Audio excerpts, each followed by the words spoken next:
Ya pemirsa, sebelum melanjutkan perbincangan kami punya sebuah informasi terkait dengan topik yang masih kita bahas di mana pakar politik Henry Satrio mempertanyakan masuknya pasal penghinaan presiden dalam draft rancangan undang-undang KUHP. Ia menilai pemerintah seharusnya berkonsentrasi memberikan pendidikan politik kepada masyarakat.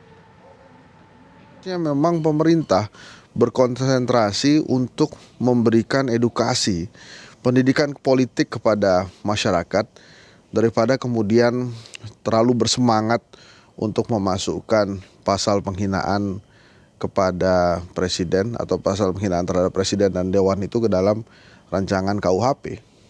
Mengapa demikian? Karena bila pemerintah memiliki usaha yang begitu besar untuk mendidik kedewasaan politik warganya, maka hal-hal seperti penghinaan itu pasti akan bisa dihilangkan. Kemudian apa yang didapat pemerintah dari kesuksesan misalnya memasukkan rancangan kesuksesan pemerintah dalam memasukkan penghinaan presiden dan anggota dewan ke rancangan KUHP, apa kemudian manfaatnya buat pemerintah gitu? Apa keuntungannya? Jadi menurut saya kalaupun kemudian itu dipaksakan dan kemudian diterima oleh anggota dewan, sosialisasinya harus masif, komunikasi ke publiknya harus dilaksanakan, pendidikan politik juga harus ditingkatkan. Jadi jangan kemudian sukses misalnya memasukkan rancangan KUHP atau sukses memasukkan pasal penghinaan ini di rancangan KUHP, kemudian terus berhenti gitu. Nah itu nggak akan mengubah Indonesia kemana-mana, jadi tidak membawa Indonesia ke negara yang lebih dewasa secara politik dan berdemokrasi lebih baik dari hari ini. Jadi kalau kemudian itu tetap dipaksakan sesuai dengan semangatnya, sosialisasi harus dilakukan, komunikasi harus dilakukan, dan pendidikan politik harus dilakukan. Ya semoga saja ada pertimbangan-pertimbangan lain, karena menurut saya akan sangat dekat hal tersebut bila disahkan menjadi undang-undang kepada kemunduran demokrasi. Ya, Pak Arsul mungkin mendengar tadi komentar dari pengamat politik Henry Satrio sampaikan pemerintah itu memberikan pendidikan politik. Kalau ini undang-undang jadi soal penghinaan presiden ini menunjukkan adalah sebuah bentuk kemunduran demokrasi. Singkat saja Pak Arsul komentar Anda. Ya, Tisa, tentu kami mengapresiasi berbagai masukan yang disampaikan oleh pengamat, akademisi ya. Tetapi masukan itu juga yang masuk ke kami tidak satu ya. Para akademisi dan pengamat pun tentu berbeda sudut pandang ya. Nah, oleh karena itu tentu bagi kami semua dengan mendengarkan semua, pertama prinsipnya adalah kalaupun nanti secara final disepakati oleh pemerintah dan DPR bahwa pasal tentang menyerang harkat dan martabat presiden serta wakil presiden itu tetap ada, itu harus tidak sama, harus berubah total dari yang sudah dibatalkan oleh MK. Tadi saya sebutkan deliknya menjadi delik aduan dari delik biasa.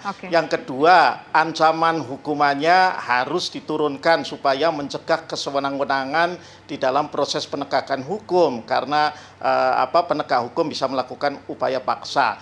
Yang ketiga, diberi pengecualian apa yang bukan merupakan penyerangan terhadap harkat dan martabat presiden. Tadi Pak Sugeng sudah menyampaikan contohnya misalnya itu menyangkut kepentingan umum yang disampaikan dan itu atau merupakan pembelaan diri. Jadi kami tentu kalaupun pasal itu akan merumuskannya dengan baik dalam tataran norma maupun diberi penjelasan. Sehingga tidak lagi menjadi pasal karet yang bisa ditarik kemana-mana.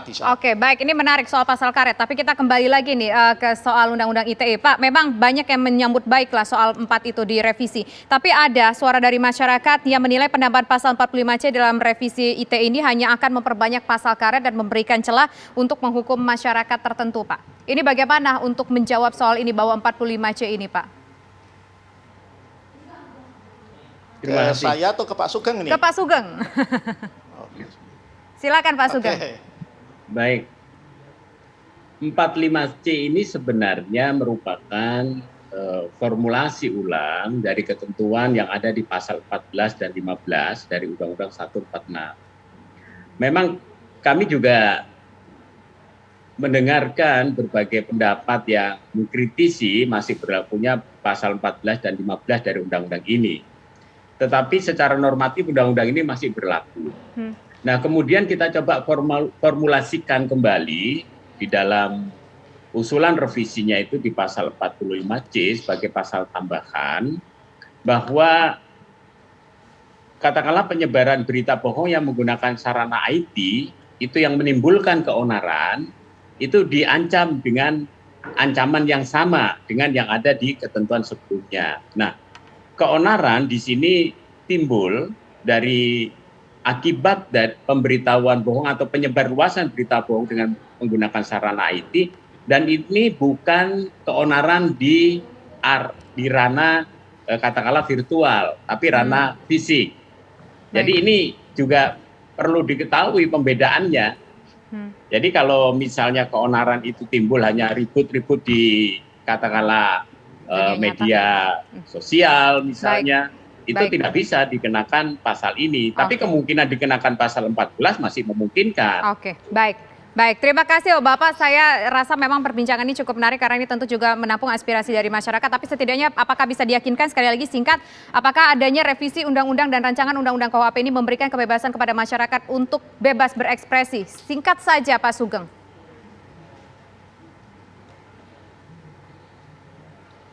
Halo?